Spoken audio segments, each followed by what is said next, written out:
ये बीमारी दुनिया के 1/3 लोगों को बर्बाद कर रही है। इसमें सिर से लेकर पांव तक अलग अलग लक्षण पाए जाते हैं और हम ये कोशिश करते हैं जानने की कि ये कौन से लक्षण है, कौन सी बीमारी है। इसको सुनने की कोशिश करते हैं और देखें कहाँ से कहाँ तक ये बीमारी हमारे शरीर को रोगी बनाए रखती है। मान लीजिए बालों का झड़ना, बालों का सूखापन होना, आईब्रोज भौहों के बालों का उखड़ जाना, उसके बाद जो है यहाँ पर चेहरे के ऊपर पफीनेस रहना, फुलावट बनी रहना और यहाँ गले में प्रॉब्लम रहना, गले की सोजिश हो जाना। अगर हम बाजू की तरफ आते हैं, यहाँ पर वीकनेस का होना, यहाँ के मसल की ग्रोथ का कम होना। अगर उंगलियों तक पहुँचते हैं तो यहाँ सूनपन होना और इसमें ऐंठन आए रहना, जॉइंट्स में पेन होना। और यहाँ आगे अगर हम जाते हैं तो हृदय की धड़कन, पल्स रेट कम और ज़्यादा होना, ये भी इस बीमारी में पाया जाता है। अगर हम अगले हिस्से पे चलें तो लीवर प्रॉब्लम जो है ये यहाँ पर भी ये प्रॉब्लम जो है इसका मेटाबॉलिक एक्टिविटीज़ को भी बर्बाद करती है। तो इसके बाद जब हम इसके पेट की तरफ जाएंगे, यहाँ आंतड़ियों में आईबीएस सिस्टम और इसको ख़राब भी करते रहना इस पेट के। और जब यहाँ जाते हैं तो रिप्रोडक्टिव सिस्टम में आकर भी लेडीज़ में भी मेंस्ट्रुएशन का, मासिक स्राव कम होना, बढ़ना, इनफर्टिलिटी की प्रॉब्लम आना और इस तरह से टांगों में वीकनेस आना, थकावट आना। तो इस बीमारी को 200 मिलियन अमेरिका में और पूरे वर्ल्ड में ऐसे लोग प्रभावित हो रहे हैं। तो ये बीमारी है क्या? मेरा नाम डॉक्टर प्रेम अत्रेजा है। मैं अल्टरनेटिव मेडिकल प्रैक्टिशनर हूँ और वैज्ञानिक हूँ। यूएस से और डेनमार्क से मैंने पढ़ाई की हुई है।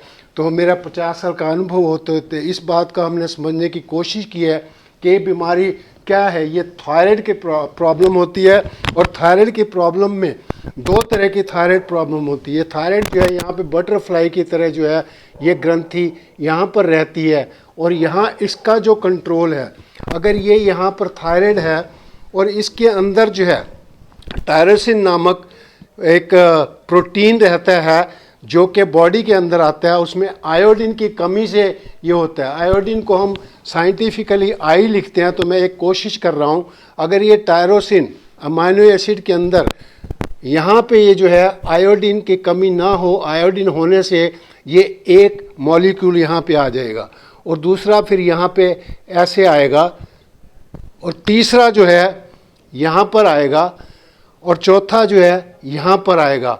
आप देखते होंगे कि इसकी वजह से वीकनेस और खुश्की, त्वचा में खुश्की, ये सब चीज़ें आती हैं।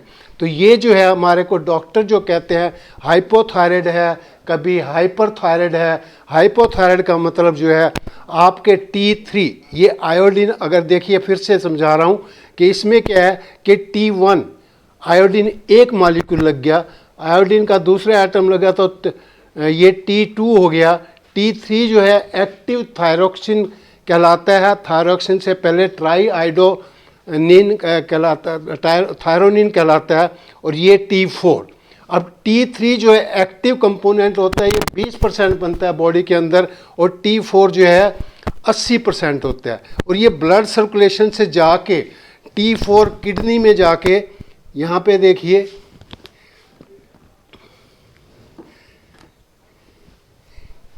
ये किडनी के अंदर जाके इसका T4 जो है और लीवर के अंदर जो है ये जो टिश्यू था, लीवर के अंदर T4 जो है T3 में कन्वर्ट हो जाता है और इसकी सर्कुलेशन से देखिए यहाँ पर ये बनेगा और यहाँ दिमाग के अंदर एक हाइपोथैलेमस होता है बिल्कुल सेंटर के अंदर और उसके नीचे जो है पिट्यूटरी ग्लैंड होता है। पिट्यूटरी ग्लैंड से और थायराइड से जो इसका T3 T4 का लेवल जो है ये बढ़ता है और यहाँ से TSH जो साइंटिफिकली जो एक हार्मोन बनता है, स्त्राव होता है, उसकी वजह से अगर यहाँ पर थायराइड का लेवल ज़्यादा है तो वो कंट्रोल करेगा और ये फीडबैक जाता है कि उसके अंदर कंट्रोल कैसे करना है। ये बॉडी के अंदर नेचुरल प्राकृतिक स्वभाव है कि ये सब चीज़ें ऑटोमेटिक कंट्रोल रहती हैं।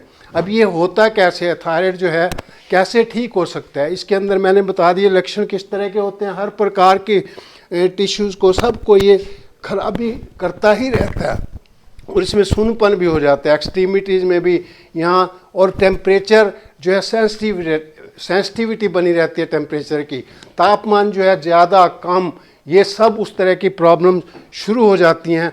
तो इसको बचाने के लिए हम क्या करते हैं, आयोडीन की कमी को दूर किया जाता है। या तो आप कोई खुराक ले सकते हैं जिसमें आयोडीन ज़्यादा हो, सी फूड है, फिश मील है, डेयरी प्रोडक्ट्स हैं, इनके अंदर आयोडीन की कमी नहीं पाई जाती, जितनी ज़रूरत होती है उतना पूरा कर देता है।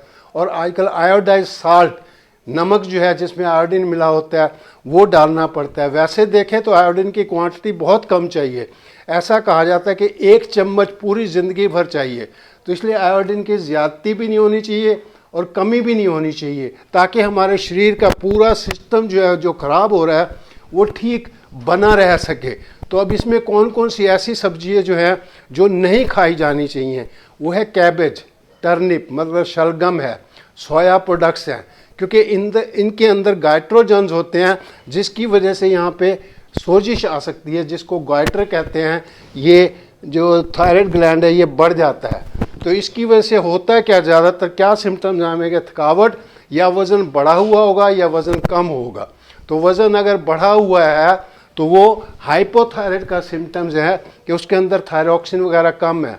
और अगर वज़न कम होना शुरू हो गया है तो वो हाइपरथायराइड का सिस्टम्स है। और इसके लिए कौन कौन सी चीज़ें खानी चाहिए, कौन कौन सी नहीं खानी चाहिए, ताज़े फ्रूट लेने चाहिए, मॉडरेट क्वांटिटी में लेने चाहिए। और इन चीज़ों को करते हुए हम ठीक रह सकते हैं। और कभी कभी आप क्या कहते हैं, एक्यूप्रेशर से भी, यहाँ अगर एक्यूप्रेशर करते हैं तो ये ग्रंथि जो है एक्टिव होने लगती है।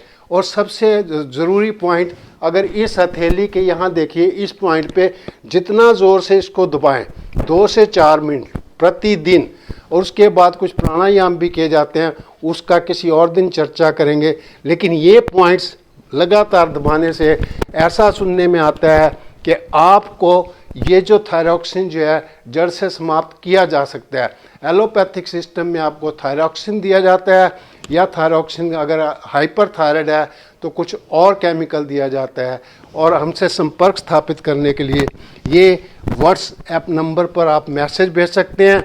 आप किसी तरह का डिस्कशन करना चाहते हैं, आपका स्वागत है। करनाल प्लस चैनल को सब्सक्राइब कीजिए, हमारी वीडियोस को शेयर कीजिए और लाइक कीजिए। इस प्रकार बने रहिए।